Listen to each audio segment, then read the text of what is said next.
Good evening. My name is Daniel Foss. Tonight I'm going to be speaking about person-centered therapy, which is a dominant form of humanistic therapy. Carl Rogers and Abraham Maslow were two of the most prominent humanistic psychologists in the last century. Maslow's hierarchy of need is included in basically every theory and psychological textbook. Predicated on fulfilling innate human needs and priority, culminating in self-actualization. Carl Rogers, who is definitely one of the most influential psychologists of all time, is the developer of client-centered and person-centered approach to counseling, education, group, and human relations.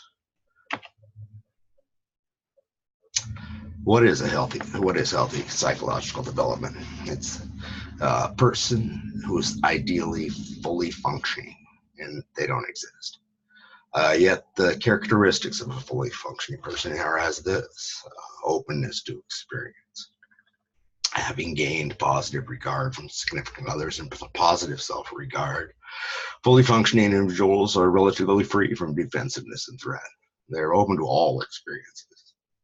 Orgasmic trusting, the orgasmic valuing process is an ongoing process throughout life, in which we rely on evidence from our own senses for making value decisions in our lives. We're guided throughout our life by our own orgasmic valuing process. Behavior is constructive and trustworthy.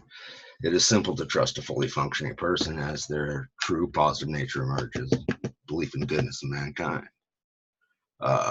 They experience experiential inner freedom, a freedom of their own attitude and realization of our own abilities to think and thoughts and live our own lives, choosing and wanting to be responsible for ourselves. Creativity, a fully functioning person may feel obliged by nature to contribute to the actualization of others, self-actualization of others through initial self-actualization of self. These may be ways in the arts or the sciences, teaching, possibly through social concern and just parental love, doing best in one's life. So the functions of therapy. Rogers wasn't the first person to use the term client, but he certainly was the one who popularized it. And it's more than a semantic decision. The word connotes a departure from the medical model of illness. A person seeking help should not be treated as a dependent patient, but instead as a responsible client involved in their own healing. The method contends that each client has within itself the capacity, latent if evident, to understand aspects of life and themselves which are causing them pain. The person also has the capacity to, and the innate tendency to recognize self in relationship to life in the direction of self-actualization and maturity, in such a way to bring greater degree of internal comfort for themselves. There we go. We have an innate tendency for self-actualization and to relieve internal pain. The strengths of person-centered therapy is that it is a basis for construction for effective and beneficial relationships. This phenomenological approach is based on the subjective world of the client. Empathetic understanding is essential to foster a climate of acceptance and trust necessary for the success of any group. The most important strength in person-centered therapy is that right from the first encounter, the client is encouraged to assume a responsibility for their level of investment in treatment. Through listening and deeply understanding, persons may be moved along their path to self-actualization. We have Joe in group. Let's take a look at Joe. Joe's defensive. He places conditions on worth. He said definitely has limited positive regard. His limited congruency between his self and his experience. He's closed to new experiences. He distrusts everyone else in the group, and he feels no freedom because he's trapped in his anxiety. When we look at the comments and the quotations from Joe, here we go again. Seen hundreds of therapists. No one can help me. It's so typical. It never helps. This is crap. No one can help me. Joe is stuck. He is fully incongruent and stuck. So trusting in the group process.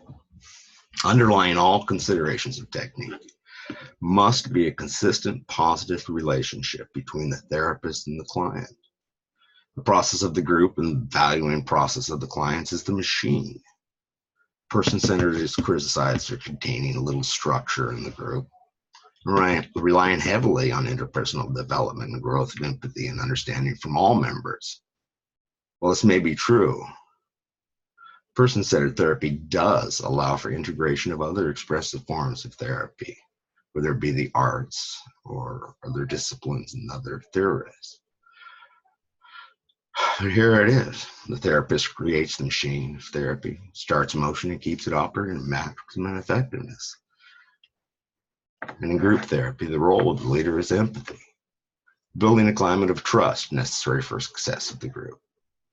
His own genuineness, therapist's external expression, congruent with their inner expression, an unconditional positive regard, acceptance and caring for group members.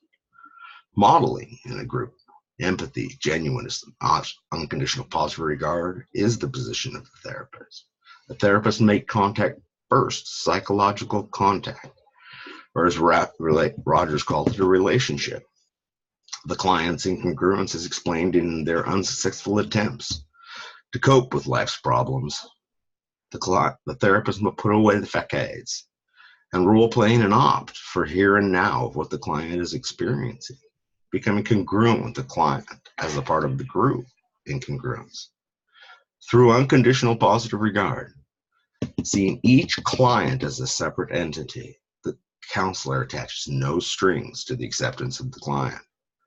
Unconditionally accepting with warmth and positive regard, empathy and communication of empathy, fully perceived as such by the clients, is the therapist's responsibility. So directing Joe and making contact as a group to work on incongruence in Joe and the here and now incongruency caused upon the existing group. Start processes here, questioning who is responsible for all this? What should we be doing? What are we supposed to be doing? The feelings of the then and there are heard, so the here and now can be felt and expressed. Negative emotions do allow exploration of meaning, which elicits empathy and understanding in the group. The accepting will begin. The members will express the feelings towards each other, including Joe, negative and positive. The microcosm of the group is where the healing comes from. Inhibiting of Joe's interruptions will come from my modeling of non-reaction and continuing congruence with the group and the speaker at the time. Steering forward, members resume meaningful encounters with inclusion or exclusion of Joe, working for understanding, acceptance, and unconditional positive regard from others. The feedback from members, the confrontations move them into deeper abilities for revealing their own genuineness. Their growth will be Joe's growth, if he is able and accepted as a member of the group by the group. When this happens, behaviors will change. The expressions of closeness will be warmth, real, genuine. This then becomes them in their outer world. Joe's self-actualization will stem from growth with and from contact with real humans experiencing.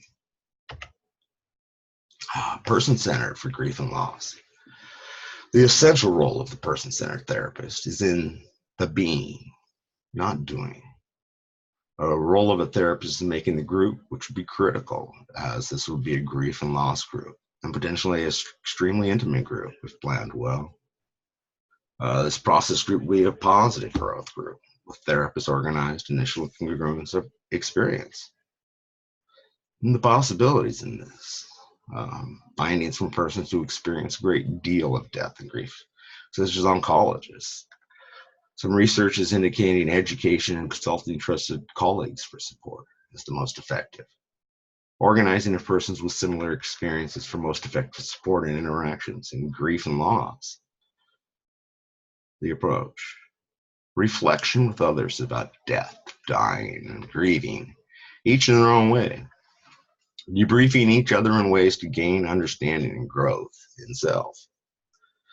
The group becomes nurturing, spiritually, releasing the genuineness of the members with their shared experiences of then, and then the here and now of experience. Healing through the tenets of personal-centered therapy, empathy, genuineness, and unconditional positive regard. And the process of the group, with a being their therapist, self-actualization becomes possible even after grief and loss. Empathy, positive regard, genuineness leads to vision, desire, belief, acceptance, intentions, and action.